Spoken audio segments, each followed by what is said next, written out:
വിടണ്ട ഉമ്മാന്റെ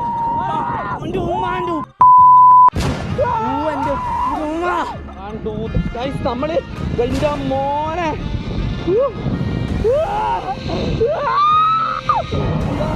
നമ്മുടെ കേരളത്തിലെ one of the biggest and longest Kerala zip ലൈനെ നമ്മൾ ഇന്ന് ട്രൈ ചെയ്യാൻ പോകുന്നത് അത് നമ്മുടെ വയനാട്ടിലെ കാരപ്പുഴ ഡാം പാർക്കില്ല. അതിന്റെ കാഴ്ചകൾ നിങ്ങൾ കാണുന്നത് സേഫ് ആയിട്ട് ഇതാ നിങ്ങളെ കാറിൽ കൊണ്ടുപോകുന്നിട്ട് ഇതാ ഈ ഒരു സ്ഥലത്തേക്ക് പിന്നുള്ള ഓരോ കാഴ്ചകളും വളരെയധികം നിങ്ങൾ ഞെട്ടിപ്പിക്കുന്ന ആസ്വദിപ്പിക്കുന്ന കാഴ്ചകളാണ്. ഡാമിന്റെ വ്യൂവിൽ നിങ്ങൾക്ക് ഇത് സിപ്പ് ലൈൻ കറങ്ങിയ അതുമല്ലാണ്ട് തന്നെ പലതരം റൈഡുകളുണ്ട് കേട്ടോ. നമ്മളെ കാരപ്പുഴ ഡാം പാർക്കിൽ എല്ലാം തന്നെ എക്സ്പീരിയൻസ് ചെയ്യണം. പിന്നെ ഇതാ ഈ കാണുന്ന ഫോളൊക്കെ എന്തായാലും നിങ്ങൾ സ്വർഗ്ഗം തന്നെ എത്തിക്കും. കാരണം മസ്റ്റ് ട്രൈ എന്റെ എക്സ്പ്രഷൻ തന്നെ നിങ്ങൾ കണ്ട ഉറപ്പായിട്ടും എന്തായാലും ഒന്ന് ട്രൈ ചെയ്തിരിക്കണം. അത് നമ്മുടെ വയനാട്ടിൽ പോയി അതുമല്ലാത്ത ഓരോന്നിൻ്റെതായ റൈഡിന്റെ കിഡിലൻ എക്സ്പീരിയൻസ് കിട്ടും. നിങ്ങൾക്ക് വിആറിന്റെ എക്സ്പീരിയൻസ് ആണെങ്കിൽ അതുകൊണ്ട് കേട്ടോ കറങ്ങിയത് ആസ്വദിക്കുക. ഇനി പാർക്കും വേണം കുട്ടികൾക്കുള്ള അതും. ഇനി കൊച്ചുകുട്ടികൾക്കായിട്ടുള്ള ട്രാംപോലിൻ പാർക്കും അതുപോലെ തന്നെ വയനാടിന്റെ ബ്യൂട്ടിക്കായിട്ടുള്ള കൊച്ചു കിഡിലൻ ഗാർഡൻ. ഇതിന്റെ ഫുൾ ഡീറ്റെയിൽ ബ്ലോഗ് നമ്മുടെ പേജിന്റെ ബയോ ലിങ്ക് ഉണ്ട്. ശരി, എന്തായാലും ട്രൈ ചെയ്തോ.